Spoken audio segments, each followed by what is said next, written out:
함께 우리 신앙을 고백하시겠습니다. 나는 전능하신 아버지 하나님 천지의 창조주를 믿습니다. 나는 그의 유일하신 아들 우리 주 예수 그리스도를 믿습니다.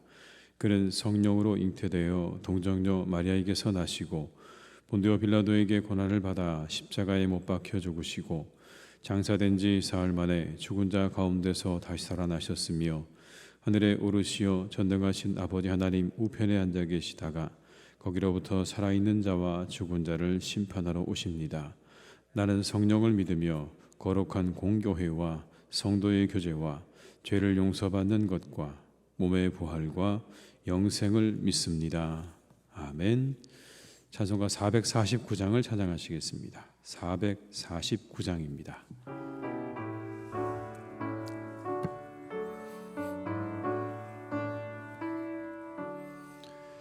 예수 따라가며 복음 순종하며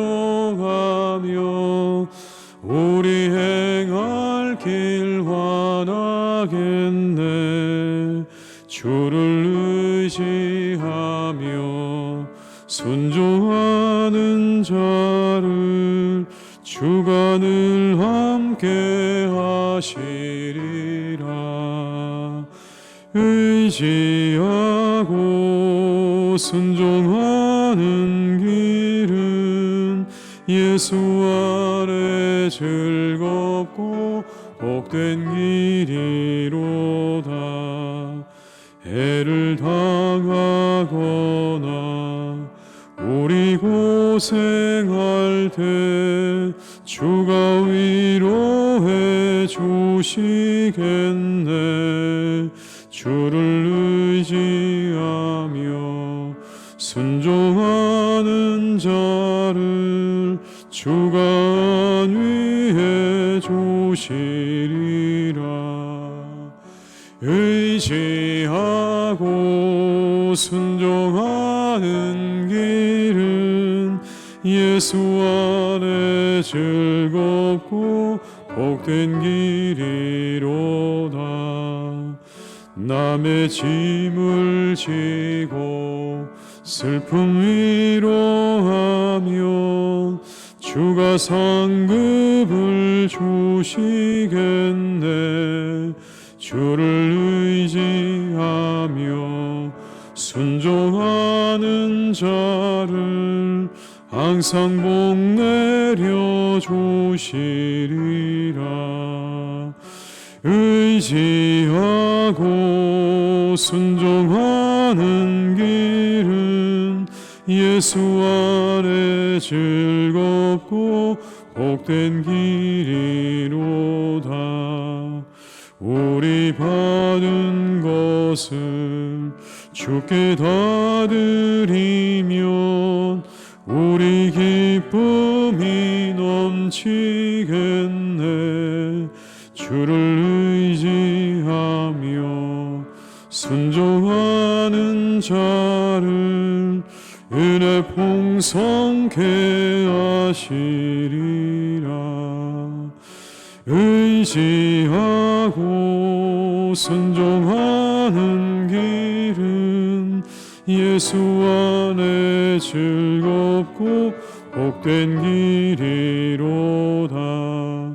주를 힘입어서 말씀 잘 배우고 주를 모시고 살아가세. 주를 의지하며 주가 사랑해 주시리라. 의지하고 순종하는 길은 예수 안에 즐겁고 복된 길이로. 5절입니다. 주를 힘입어서 말씀 잘 배우고 주를 모시고 살아가세. 주를 의지하며 항상 순종하면 주가 사랑해 주시리라. 의지하고 순종하는 길은 예수 안에 즐겁고 복된 길이로다.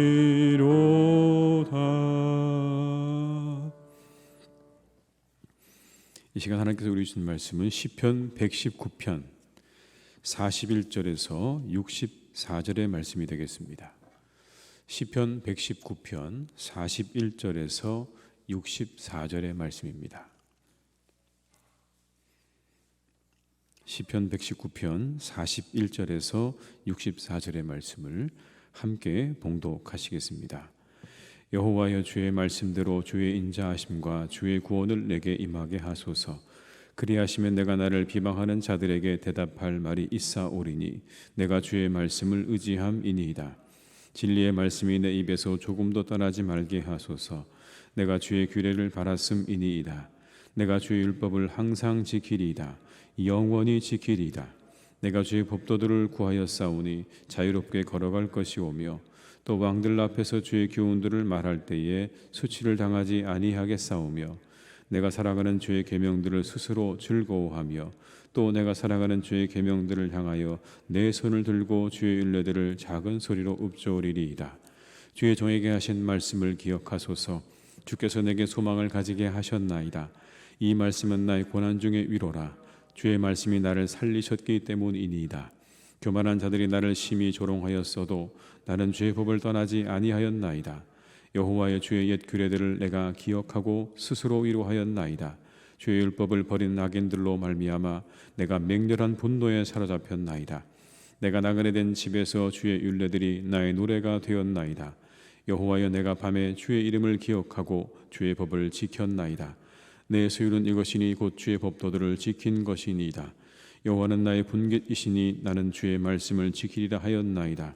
내가 전심으로 주께 간구하였사오니 주의 말씀대로 내게 은혜를 베푸소서. 내가 내 행위를 생각하고 주의 증거들을 향하여 내 발길을 돌이켰사오며 주의 계명들을 지키기에 신속히 하고 지체하지 아니하였나이다. 악인들의 줄이 내게 두루 얽혔을지라도 나는 주의 법을 잊지 아니하였나이다. 내가 주의 의로운 규례들로 말미암아 밤중에 일어나 주께 감사하리이다. 나는 주를 경외하는 모든 자들과 주의 법도들을 지키는 자들의 친구라. 여호와의 주의 인자하심이 땅에 충만하였사오니 주의 율례들로 나를 가르치소서. 아멘. 시편 기자는 이렇게 고백을 합니다. 내가 주의 율법을 항상 지키고 영원히 지키겠습니다. 내가 하나님 말씀을 항상 지키고 영원히 지키겠습니다. 그렇게 고백하는 이유가 뭘까요? 왜 그는 이렇게 고백을 하고 있는 걸까요? 왜 내가 하나님 말씀을 영원히 그리고 항상 지키겠습니다라는 이 고백을 하고 있는 것입니까? 시편 기자는 오늘 그 이유를 우리에게 이렇게 이야기해 줍니다. 첫 번째는요, 그 말씀이 나를 자유롭게 하시기 때문입니다 라고 고백을 합니다. 45절의 말씀을 함께 읽어보시겠습니다. 내가 주의 법도들을 구하였사오니 자유롭게 걸어갈 것이오며. 하나님 말씀이 나를 자유롭게 하십니다. 그런 의미죠. 말씀이 우리를 자유롭게 하시는 겁니다. 우리를 둘러싸고 짓누르는 모든 것들로부터 우리를 자유케 합니다. 말씀이 없으면 세상의 것들이 우리를 지배하려고 달려듭니다. 그 세상적인 것들이 우리를 억누르고 억압하고 짓누르죠. 자유하지 못하게 합니다. 복음서에 나오는 거라사 지방에 귀신 들린 사람의 이야기를 우리는 잘 압니다. 그에게 자유가 없죠. 귀신의 지배 아래 그는 꼼짝하지 못했습니다. 자신의 몸을 상하게 만들고 그리고 소리를 질렀습니다. 그런데 그에게 예수님께서 가셔서 그 귀신을 향해서 그에게서 나가라 하시니 그 말씀에 그가 자유롭게 되어졌습니다. 상징적인 이야기이긴 하지만 주의 말씀이 사람을 자유케 하신다는 이야기, 오늘의 이 말씀이 그대로 이루어진 것입니다. 성경에 나오는 요셉이 우리를 자유케 합니다. 그의 형들이 시기 때문에 애굽에 팔려갔죠. 그의 삶은 완전히 꼬여버렸습니다. 그렇게 팔려간 애굽에서의 삶도 평탄하지 않았습니다. 감옥에 갇혔죠. 그런데 결국 이 요셉을 통해서 야곱의 가족들은 가뭄에서 벗어날 수가 있었습니다. 그때 요셉이 자신의 형제들에게 이렇게 말하죠. 이건 하나님의 계획이었습니다. 이게 하나님의 계획이었습니다. 그가 당한 고난의 이유였습니다. 이 말씀을 통해 우리는 한 가지를 알게 됩니다. 고난에도 뜻이 있다는 것을 우리가 이 말씀을 통해서 알게 되는 거죠. 우리가 이 말씀을 붙잡게 되면 우리는 절망으로부터 벗어날 수 있는 것입니다. 우리가 당하는 고난, 때로 그 고난 때문에 우리가 절망 가운데로 갈 수밖에 없지만 우리가 이 말씀을 붙잡게 되면 우리는 그 절망으로부터 자유함을 얻게 되는 것입니다. 이처럼 말씀은 우리를 사로잡아가려는 수많은 것들로부터 우리를 자유하게 하죠.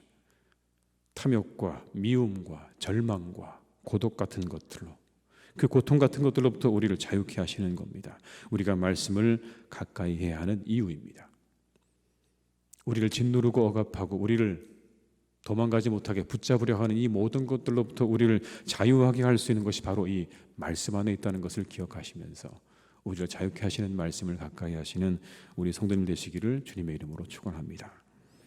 두 번째는요, 말씀이 우리에게 소망을 가지게 한다, 이렇게 말씀합니다. 말씀이 우리에게 소망을 가지게 하십니다. 49절의 말씀을 함께 읽어보시겠습니다. 주의 종에게 하신 말씀을 기억하소서. 주께서 내게 소망을 가지게 하셨나이다. 하나님이 내게 주신 그 말씀으로 나는 소망을 가졌습니다. 그렇게 이야기하는 거죠. 우리가 죽음 이후에 가게 될 천국에 대한 소망과 부활의 소망을 가질 수 있는 근거가 뭡니까? 이유가 뭐죠, 여러분? 우리에게 주신 약속의 말씀 때문이죠. 그게 없다면요, 우리의 믿음은 헛겁니다. 그 약속의 말씀이 우리에게 없다면요, 우리에게 부활의 소망과 천국의 소망을 이야기하는 것 자체가 그건 거짓말이죠. 그러나 우리에게 분명히 말씀해 주셨죠. 누구든지 주 예수를 부르는 자에게 구원이 임할 것이다. 그 사람에게 부활의 때 부활의 영광에 참여할 수 있는 그런 영광이 있을 것이다라고 약속해 주셨습니다. 소망이죠. 우리 소망을 가지고 있잖아요. 데살로니가전서 4장 16절에서 17절은 이렇게 말씀합니다. 주께서 호령과 천사장의 소리와 하나님의 나팔 소리로 치니 하늘로부터 강림하시리니 그리스도 안에서 죽은 자들이 먼저 일어나고 그 후에 우리 살아남은 자들도 그들과 함께 구름 속으로 끌어올려 공중에서 주를 영접하게 하시리니 그리하여 우리가 항상 주와 함께 있으리라. 이 땅에 다시 우리 주님께서 오실 때 죽은 자들이 일어나고 산 자들도 함께 구름 속으로 끌어올려서 그 하나님과 함께 그 주님과 함께 영원토록 살 것이라는 이 약속의 말씀이 있어서 우리 마음 가운데 우리는 소망을 가지게 되는 거죠. 그날을 바라보는 소망이 우리 가운데 있는 것입니다. 근거 없는 소망이 아닙니다. 말씀에 기초한 소망인 거죠. 말씀이 우리에게 소망을 주시는 겁니다. 이 말씀 없다면 우리는 헛것을 믿는 불쌍한 사람들이죠. 그러나 분명한 약속의 말씀이 있기에 우리의 소망은요, 흔들리지 않습니다. 결코 흔들리지 않는 겁니다. 우리가 말씀을 한 구절 찾아보시면 좋겠습니다. 히브리서 6장 19절의 말씀입니다. 신약 성경 359쪽에 있는 히브리서 6장 19절의 말씀. 히브리서 6장 19절 359쪽입니다. 신약 성경 359쪽에 있는 히브리서 6장 19절의 말씀을 함께 읽어 보시겠습니다. 우리가 이 소망을 가지고 있는 것은 영혼의 닷 같아서 튼튼하고 견고하여 휘장 안에 들어가나니. 우리가 가진 이 소망이 어떻다고요? 영혼의 닷 같다고 말씀하죠. 튼튼하고 견고하다. 우리가 이 말씀으로 우리의 소망을 가질 만하다. 결코 흔들리지 않고, 그리고 어떠한 물결에도 어떠한 것에도 흔들리지 않는 견고한 영혼의 닷 같은 것이 우리가 가지고 있는 소망이다. 왜요? 하나님 말씀에 근거하고 있기 때문에. 그냥 우리가 우리 안에서 잡고 있는, 내 머릿속에 상상으로 붙잡고 있는 소망이 아니라 성경에서 약속하신 소망이기 때문에 이 소망은 우리에게 영혼의 닷이다라고 말씀하고 있는 것입니다. 말씀이 우리를 소망으로 이끄십니다. 우리 사랑하는 모든 교우 여러분께서 우리에게 그렇게 소망을 주시는 하나님의 약속의 말씀을 붙잡고 살아가시기를 주님의 이름으로 축원합니다. 마지막 세 번째는 여러분, 말씀이 우리를 위로하시고 살리신다 말씀합니다. 하나님 말씀이 나를 위로하시고 살리셨습니다. 다시 본문으로 돌아오셔서 50절의 말씀을 한번 같이 읽어볼까요? 50절입니다. 이 말씀은 나의 고난 중에 위로라. 주의 말씀이 나를 살리셨기 때문이니이다. 하나님 말씀이 내 위로입니다. 나를 살리셨습니다. 52절 말씀 다시 한번 읽어보겠습니다. 여호와여, 주의 옛 규례들을 내가 기억하고 스스로 위로하였나이다. 하나님 말씀이 내게 위로가 되었습니다. 그렇게 말하는 거죠. 내가 정말 힘들고 어려울 때 그때 하나님 말씀만이 내게 위로가 되었습니다. 하나님을 떠난 이스라엘을 향한 심판의 메시지는요, 선지자들을 통해 선포되었습니다. 그 가운데 이사야 선지자 역시 하나님의 심판의 메시지를 선포했죠. 그들이 바벨론의 포로로 끌려갈 것을 예언했습니다. 그런데 이사야 40장에서부터 분위기가 바뀝니다. 어떻게 바뀌냐면 갑자기 심판의 메시지가 회복의 메시지로 바뀝니다. 이런 회복의 메시지가 전해져요. 너희는 위로하라. 내 백성을 위로하라. 너희는 예루살렘의 마음이 닿도록 말하며 그것에게 외치라. 그 노역의 때가 끝났고 그 죄악의 사함을 받았느니라. 이제 너희의 그 모든 때가 다 지나갔다는 겁니다. 심판의 때가 지났다. 그리고 이제 새로운 때가 너희들에게 다가왔다는 사실을 전하라는 겁니다. 그것으로 그들을 위로하라. 위로하라 라는 그런 말씀이죠. 이 후반부에는요, 바벨론 포로들이 상상할 수 없는 소망들이 힘차게 그려지고 있습니다. 여전히 바벨론 제국은 맹위를 떨치고 있습니다. 가장 강하고 힘 있는 나라였습니다. 그런데 그 한복판에서 이사야가 무엇을 선포하냐면 하나님이 역사의 주관자이시고 하나님이 역사의 주인이라는 것을 그들에게 선포합니다. 그리고 이렇게 말하죠. 하나님이 자신의 백성들을 포기하지 않으신다. 책임지신다. 그러니 너희도 염려하지 마라. 하나님이 너희를 회복시키실 것이라는 그 메시지를 선포하고 있는 것입니다. 여러분, 이 이사야의 말씀이, 이사야가 전한 이 말이 포로들에게 어떻게 다가왔을까요? 아마 믿음이 없는 사람에게는요, 저건 순 거짓말이라고 들렸을 것 같아요. 이렇게 강한 바벨론, 이 바벨론을 누가 당할 수 있는가? 아마 그런 마음으로 바라봤을 것 같아요. 그런데 그들에게 정말 위로가 되었던 사람은 누굴까요? 그 말에 위로가 되었을 사람은요, 신실한 남은 사람들이었어요. 여전히 그 포로 생활 가운데서도 하나님을 바라보면서 하나님이 우리를 회복시켜 주시기를 간절히 바라고 있는 그들에게 그 말씀은 위로였겠죠. 다시 우리를 회복시키신다는 하나님의 그 말씀이야말로 위로의 말씀이었을 것입니다. 말씀으로 우리를 위로하시고 살리시는 거예요. 그런데 여러분, 이 말씀을 통해 우리가 한 가지, 우리도 위로를 얻게 됩니다. 당대 바벨론의 포로로 끌려갔던 사람들도 위로를 받았지만 우리도 위로를 받는다고요. 끝까지 남겨진 자를 보호하시는 하나님. 이 시대 이 말씀으로 우리가 위로를 얻는 거예요. 사방이 적으로 둘러싸여 있고 강한 자들에게 둘러싸여서 우리의 믿음이 위협받을 수도 있죠. 너희들의 믿음이 옳으냐? 너희들은 무엇을 믿느냐? 너희들이 가지고 있는 믿음이 과연 어떤 효과가 있느냐? 아마 여러분, 세상의 사람들이 우리에게 그런 이야기들을 종종 할 겁니다. 아마 이 시대는 더 하겠죠. 너희들이 가진 믿음이 무슨 의미가 있느냐고 말할 때 여러분, 이 말씀이 우리에게 위로를 줍니다. 끝까지 남겨진 자들을 지키시고 보호하시는 하나님. 강한 적들에게 둘러싸여 있어서 사방이 보이지 않지만 그들을 향해서 말씀하시는 하나님의 그 음성이 단순히 이스라엘 백성들을 향한 말씀이 아니라 오늘 우리를 향한 말씀으로 들려지기 때문에 우리는 그 말씀을 통해 이 시대 가운데 위로를 얻게 되는 것입니다. 말씀을 가까이 할 때 우리는 위로를 얻고 힘을 얻고 다시 살게 됩니다. 오늘의 말씀이 우리에게 말씀해 주십니다. 하나님 말씀을 가까이 하라고요. 오늘의 시편의 기자의 이 외침과 이 결단을 여러분 기억하시기 바랍니다. 우리에게 진정으로 자유함을 주시는, 그리고 우리를 지키시고 또 우리의 진정한 소망이 되시고 우리에게 위로가 되시는 하나님 말씀을 붙잡고 이 하루도 승리하시기를 주님의 이름으로 축원합니다. 기도하시겠습니다.